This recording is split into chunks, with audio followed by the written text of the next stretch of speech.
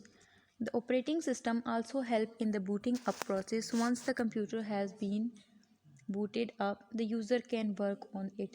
An interface is the way in which two people communicate. A user interface is a program that allows a user to communicate with computer.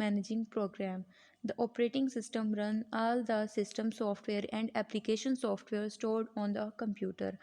Any problem in the operating system means that neither system nor application software can run properly.